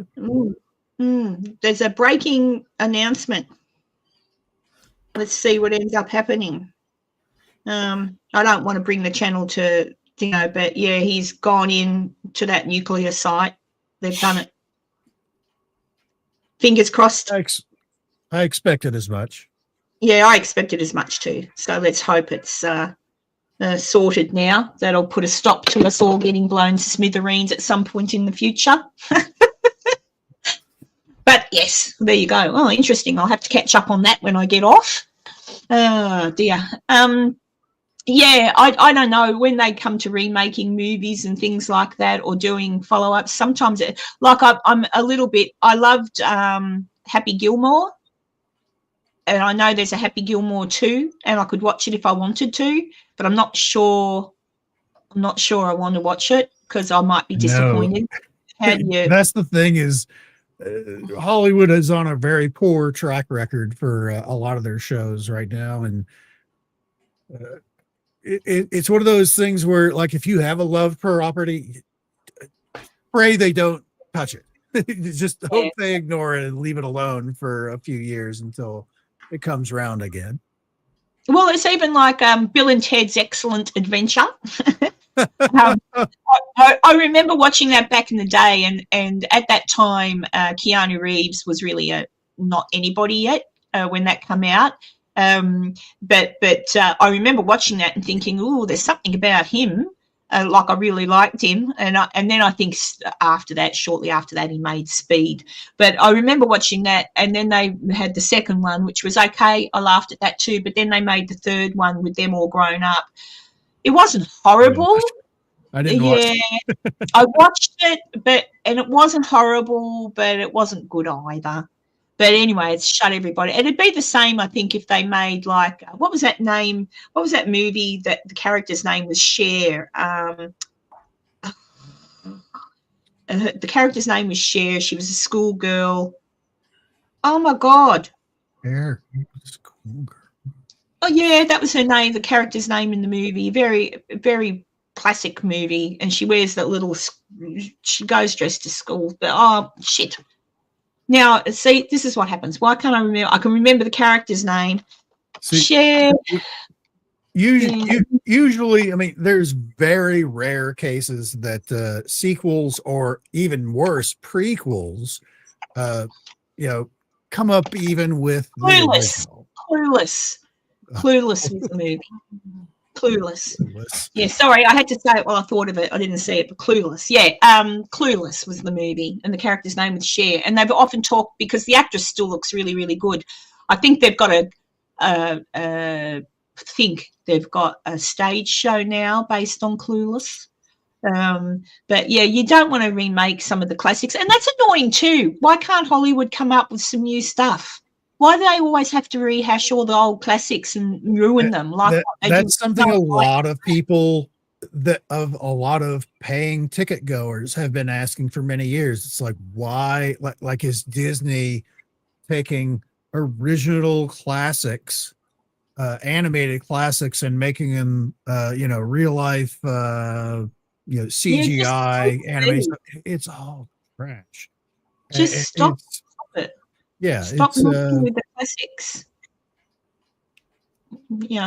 But they should be able to come up with new things. I'm sure there's many people out there think they would, but they're not.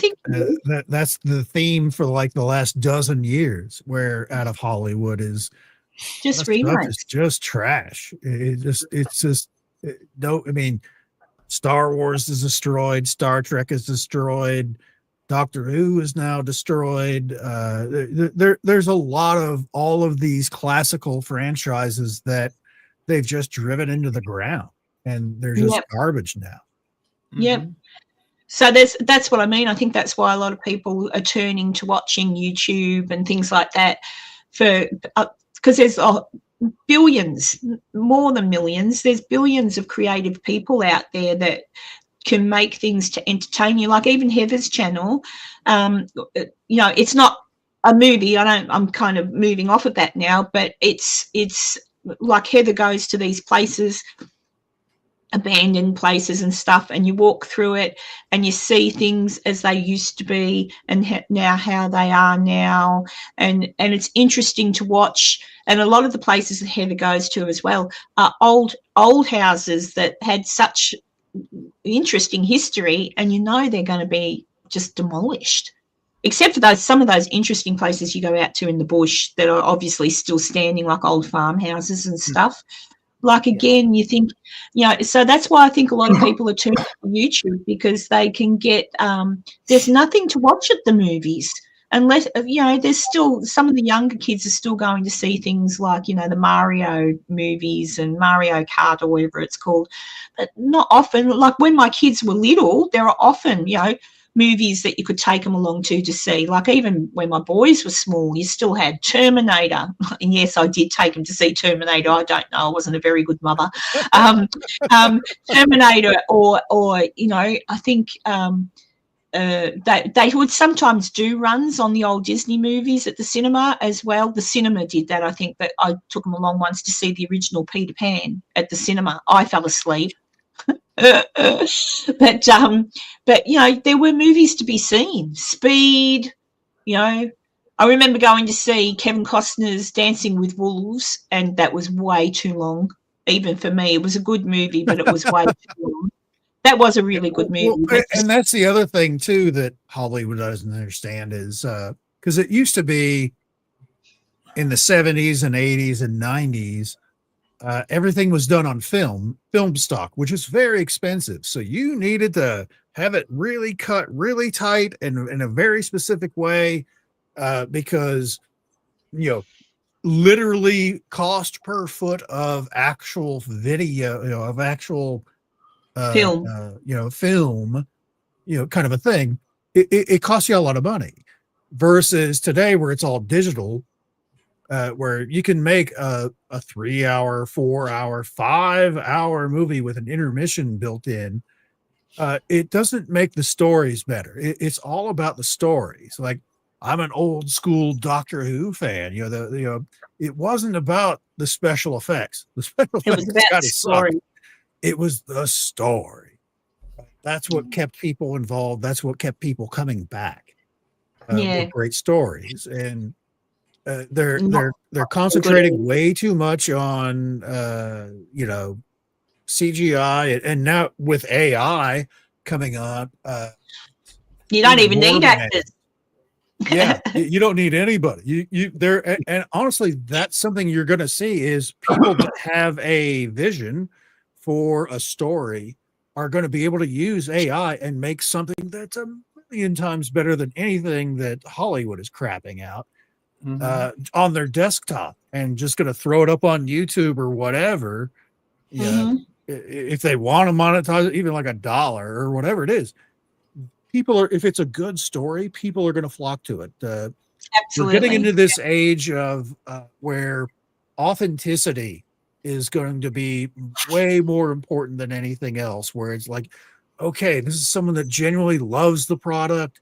They want you to, have an enjoyable experience, and you're going to watch whatever the show is, no matter what it is. It's actually developed. It basically, Hollywood may be a thing of the past where it just kind of dies off because they're stuck in this ridiculous rut of, we're going to crank out something and stamp, bam, Star Wars on it. There, Star Wars people, watch your show. We made this for you. And it's crap. And people are tired of just dealing with crap, this shovelware crap that's getting thrown at them. And it's all about the stories. They need to hire good writers. I just hope that they go back at some point. Someone will cotton on and hey, welcome back, Ash. I'm hoping that at some point people will, because it's actually quite a common thing now to hear a lot of people saying they're watching old TV shows. Like there's a lot of people I'm talking to that say, yeah, I can't be bothered. I go on and watch old TV shows. And that's because they used to know how to make TV back in the day, and it was entertaining. And I'm just hoping that people wake up and go, oh, people don't want this crap. People want it to be entertained. People want to laugh. I love a sitcom. I love a good sitcom. And I think back then as well, actors were multi-talented. They were on stage, they were on screen, they were on small TV, they would sing, they could present, they had, like these days, people come on Home and Away expecting to be superstars, and all they can do is really act, or they just look good, that sort of thing. Yeah. But back then, they had talent, they had multiple personalities, they were able to adapt. They weren't just these two-dimensional characters that would come on a invented lounge room with three other people and go, hey, look at me, I'm pretty, Yeah, I know. I mean, I do that myself, but it's my show. I can. That's right. Yeah, we can all do that. Even Enzo comes on, and before we go on, he's like, "Do I look good today, Karen?" No. He doesn't really. No. But that's what it was all about. That's what it was all about. It was. And the other thing I miss too, and I haven't seen them for years, and I know people used to make fun of it. For example, Jerry Lewis, that wasn't on here. We have our own telethons, but there'd be the telethon where everybody that all of your favourite actors would Jerry Lewis used to do it. Here we used to do it. That was a standard. A standard. His was for something with kids. I can't remember what it was now, the particular disease. Easter Seals is, I think, what he was doing.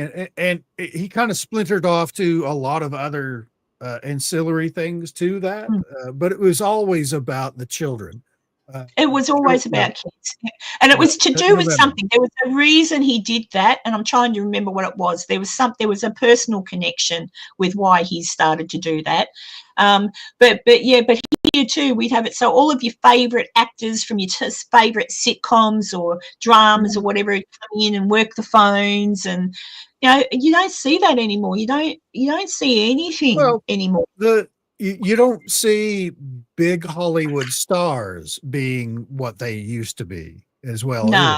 I feel a lot of that has to do with social media, where you can follow whatever big Hollywood star is, and you can kind of see, man, they're kind of an ass the way that they're acting. I don't necessarily want to believe it, where some people have even made that difference where they can't make that difference between the actor and the actual product that they're trying to put out. There's certain shows I like that I love the show, but the actor themselves that's playing that role, I kind of don't like what they say on social media and stuff like that. But I can separate between the art and the artist. But sometimes it's hard I've gone off a few actors of late, and I'm like, oh God, but like, who was it the other day that someone disappointed me? It was an English comedian. She was saying something. It was political, but she played a pastor. She's so funny. I just can't think of her name now, but she's yes, the Vicar of Dibley. That's it. I love her. She is funny, but she come out and I'm like, what the F are you doing? Shut up. Just shut up. Just don't. And she actually apologized and pulled it. But then that sticks with you, because then you go to look at something and you go, oh my God, but you said this, and all that's all that sticks in your head. So it sort of puts you off. Like even, what's his face? Robert De Niro. I'm finding it. I love Robert De Niro movies, but he's just gone off the rails, and I'm like, I can't watch him. I just can't watch him. But that'll settle down because he is a good actor. So I like to try and, but I think sometimes they've just got to shut up. I think it'll settle down myself, but I understand what you're saying. If you're an actor or somebody like that, where you're peddling a product, where you want people to come and see your movie or TV show or play or whatever it is, that's you need to shut the F up about politics, because it's so super polarized right now that no matter what you say, if you pick a side, you've eliminated 50% of your audience. Yeah, you've got to, and that's where a lot of the actors play it smart.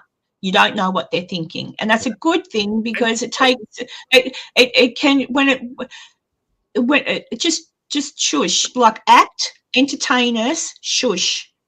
Don't just shush, because like you say, 100% of the people can love what you do, and the minute you say something that makes them think about reality, it's kind of like, oh no, you've come out of my dream world. You've come out of my imagination where I go to escape reality. You've come out into reality, said what you think, which doesn't match what I think, and now I can't look at you the same. It's kind of like, just shush, get up on the screen, look pretty, say your lines, and shut up. And unless you're a director or something like that, that's different. Directors can say whatever they want. Even they can shut the F up. It is, because if you're wanting people to come and see your show, you want maximum participation. Yeah, you gotta be quiet. People from the left and people from the right all buy tickets to go see your show. If you eliminate one side or the other, then guess what? Only half the people that you're wanting to see the movie, and then if you double down in the middle of it, it's like, well, I don't care if those people see it. Well, good luck then to your movie, because you've just chopped it in half. That's true. Potential. It's ridiculous what some people will go to this just crazy extreme about politics and beliefs and everything else. It's like, you just gotta be normal. I mean, you just gotta have these basic concepts of right and wrong. And honestly, you don't even need to interact at that level. It's like, hey, I made this cool movie. Please go see it. Yeah. Period. End of story. Well, that's where actors like Keanu Reeves,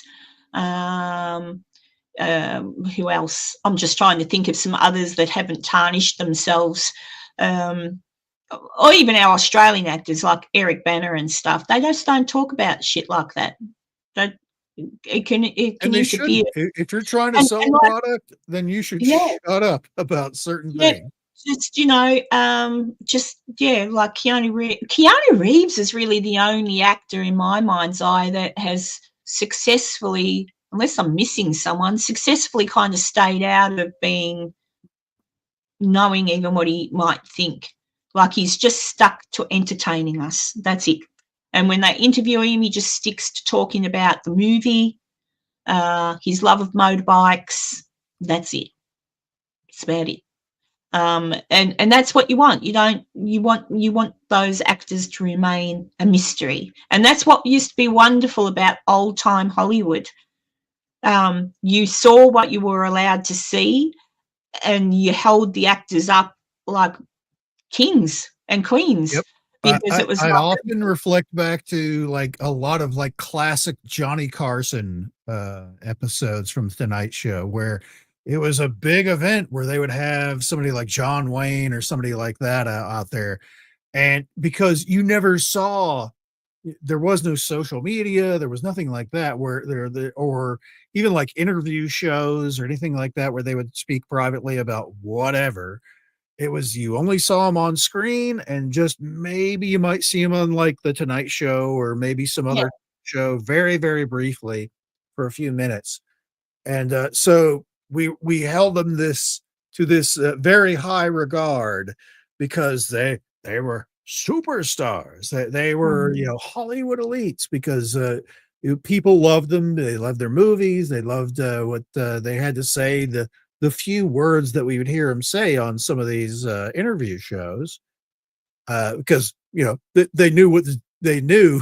If I say something stupid and controversial, that's going to make people mad, so people aren't going to go see the movie. So they would stick to the plan of, hey, everybody's going to. You've got to stay, And actually, Mel, there's a good interview. Mel Gibson, not long ago now, only a couple of months ago now, I think, spoke with Joe Rogan. Really good interview. But he was blacklisted. And not because he got pulled over drunk and bad-mouthed, whatever it was he said when he was pissed. I don't know what he said. But he got blacklisted for a whole heap of different reasons, because he was going against the narrative, and he made the Jesus movie, and certain people didn't like that. But if you go watch the Joe Rogan interview with Mel, he explains it all. But he's okay now. He's never really gone away. He's just stuck to a different level. He's going to make, if they probably are making it now, he's making another Jesus movie, The Resurrection, I believe. Same actor. Same actor. So they're just going to, Mel said in the interview, I think he said they'll probably, he doesn't want a different actor. He wants the same actor, but because they've got to do it, the same actor is a lot older now, so they're just going to figure out how to make him look a bit more youthful. But there you go. But Mel, that's the thing. And there's a lot of actors now who, like Mel, I can take it from, because he's always been opinionated. But it's a different thing. It's not. It's hard to put your finger on it. But basically, actors, please just look pretty, say your lines, and shut up. Unless later you want to become a politician or something, that's different. Then go do whatever. Like Ronnie Reagan. I actually saw an interview on Johnny Carson with Ronald Reagan when he was the governor. So he was already the governor, and he was on Johnny Carson. Geez, it was a hoot. He was actually pretty clever, that Ronnie Reagan. He was. He was a smooth talker. Yeah, and some of the things he came out with were pretty clever too. So I don't know if he had good writers or he just was good at doing his own stuff. Michael J. Fox. That's the other thing that we just, we as the public have discovered about a lot of actors, is a lot of them are kind of dumb. When they're not reading someone else's lines that have been written for them, they don't make a lot of sense. They're kind of foolish. Yes, Stormy, I'm agreeable with you there. That's why I was pretty disappointed, because I do really love his acting. I really do. He and he's good at comedy, but just it's not even normal. It's unhinged. Like, he's really unhinged when he starts talking about it, and I'm like, dude, I'm wondering if on a personal level at some point in his past has Donald on a personal level done something to him or said something to him that he didn't like, and he just hates him, because it's unhinged. It's not even logical, and half of what he says makes no sense. So that's why I mean unhinged. But anyway, he is what he is. But I do like the movie Casino. Yes. But yeah, I just wish TV and all that sort of thing would go back to what it used to be. I used to love some of those shows and American shows. I used to love Greatest American Hero. I used to love SWAT. Oh, that was a good show. as dumb as it sounds, it had this amazing theme song for the It did. intro That part. It was I like can't they would play it on the describe it. radio. Where It was. people loved it. And it was only music too from memory. And I'll bet Yep. I'll get hang on, SWAT. I can only play a bit of it. Theme. I wonder how many times I get hit with a here we go. Every time. You will get every time. Yeah. Oh, it doesn't matter. What's it? I don't make money from my videos anyway. Hang on, where are we? I think Heather's like too the way young. MASH and the Rockford Files were my fave as a kid. I was also a big fan of MASH and the Rockford Here we go. This is the music.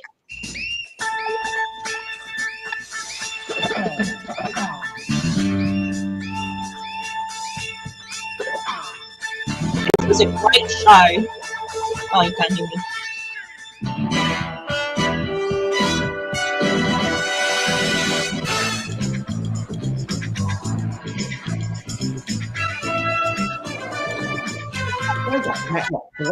There was something about this tune that everybody loved.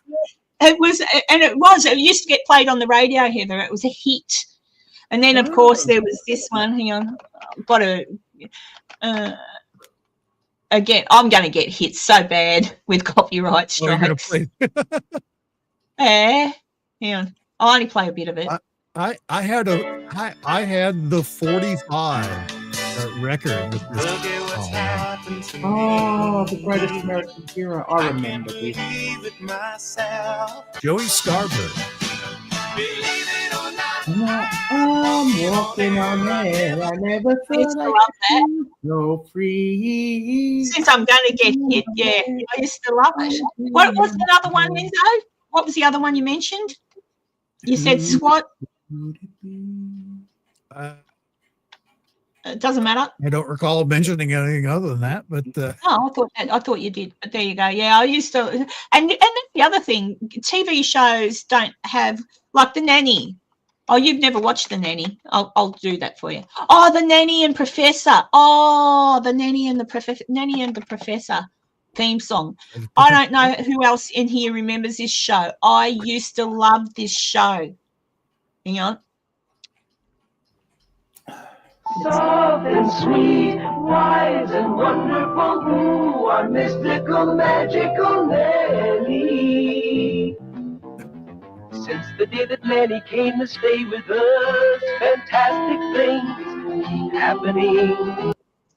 Is there really magic in the things she does?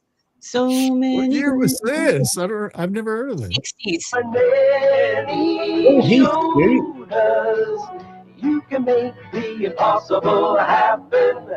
Nanny told us, have a little bit of faith and lots of love. Do, do, do. Phoebe Piccanilli is a silly name. Oh, yeah, the Partridge Family. Oh, Miami Vice. That's another good theme song. Oh, that was an amazing, all around because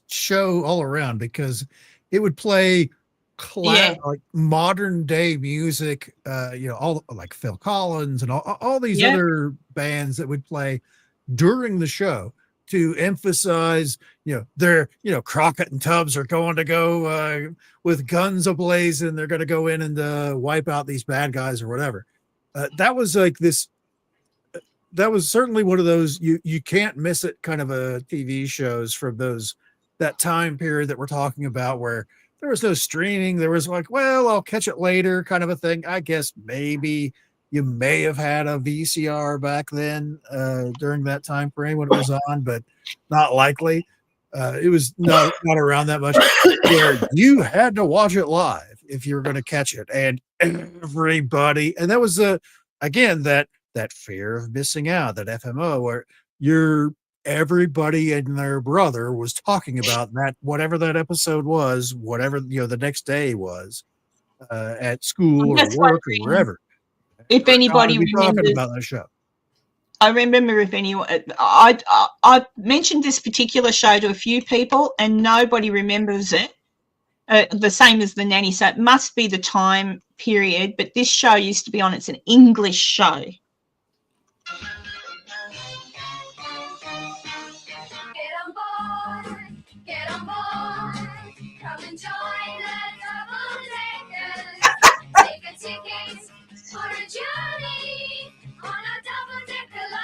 How can?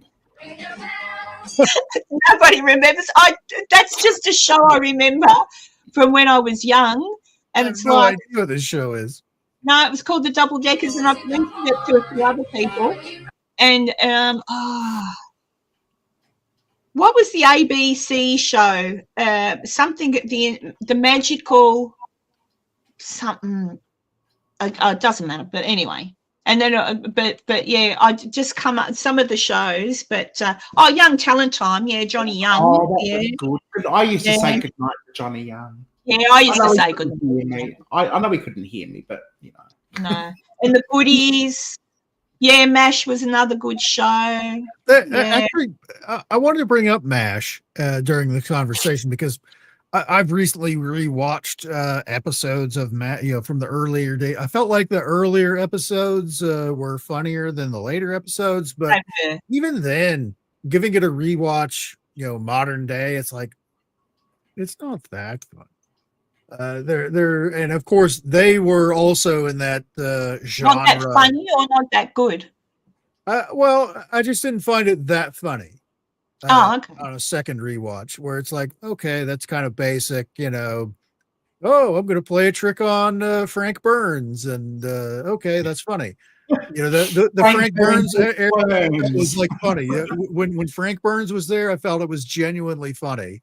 When it went on to, he leaves, and then Charles Winchester III comes in, I didn't feel was as funny for me. Yeah, no.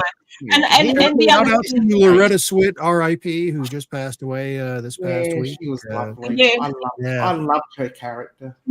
With me, I knew the movie, MASH, the movie, and MASH, the movie. If you watch that, it's very dark humor. Elliot Gould, Donald Sutherland. Yeah, and that's a really good movie if anyone hasn't watched it. But again, you have to like that genre, I guess. But that was a really good movie. And the only character that came from that movie to TV show was Gary Radar. Yeah. Gary Berghoff, yeah. Gary Berghoff. But in the movie, Gary's much more serious than his character on the TV show. The movie was good. The TV show I really enjoyed, and I must admit I watched all of it, but I would miss some episodes. Like I cried when the guy got killed going home. The main, what was his name? Frank. Well, McLean Stevenson, Henry Blake, who was there.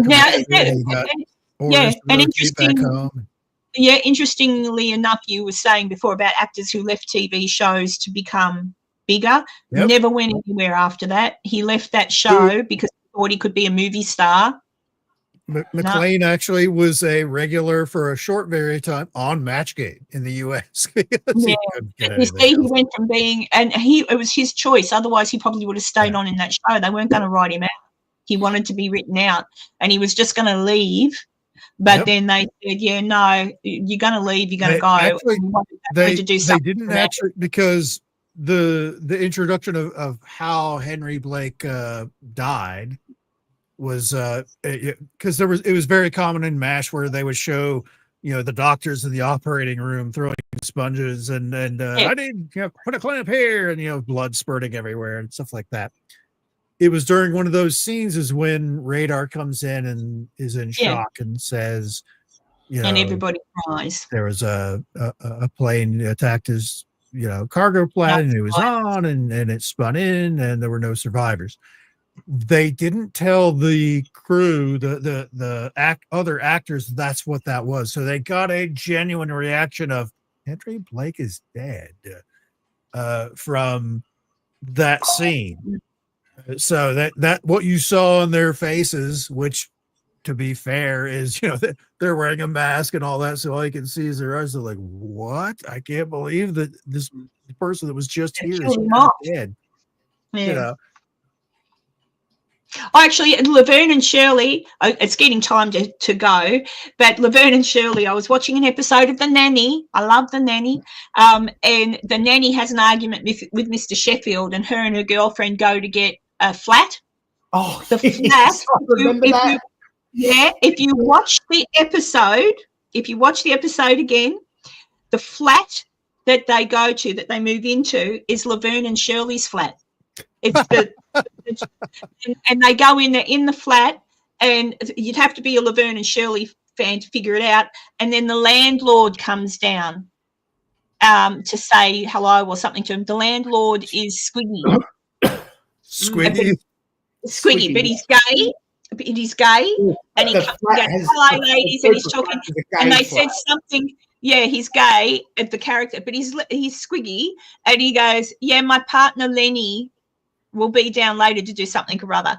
And I just thought, how cute and funny was that? So, yes, so there's little things you got to look out for, little homage to different people. There's so many people, even Donald Trump's ex-wife, because he had 3, did Donald Trump's been married 3 times, I think? The one in the middle? Something like, yeah, I forget all. I don't keep track of them. No, but one of his wives is in The Nanny, and she's auditioning for but she's his ex-wife or ex-girlfriend. I can't remember.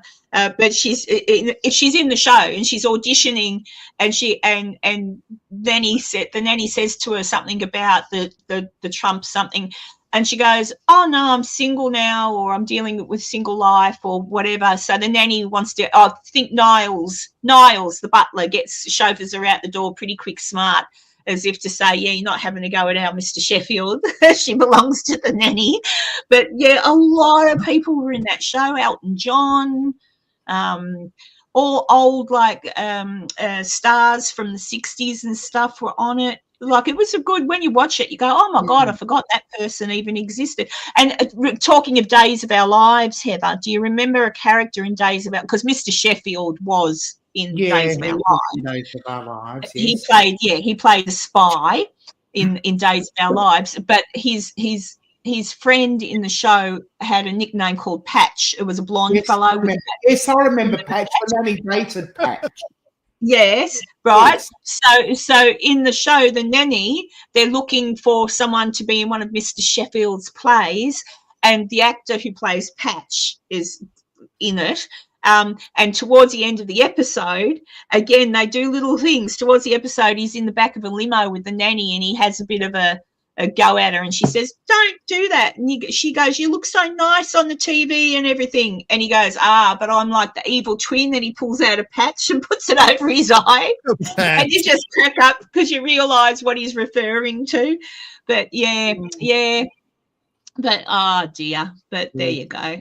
Taylor and I'm going to have a look at that in a minute. D. I did. Where's the news flash? Is that Channel 9 or?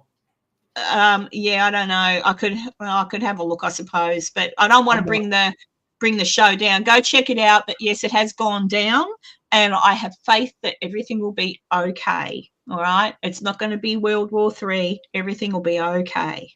All right, it'll be okay. That's how you have to be. It has to be okay, because in my lifetime, it's just not going to happen. Got it? All right, I want to say goodbye to everybody. Thanks for joining me. Okay. Thanks, and go check out the news, and everyone stay safe. Love ya. Bye.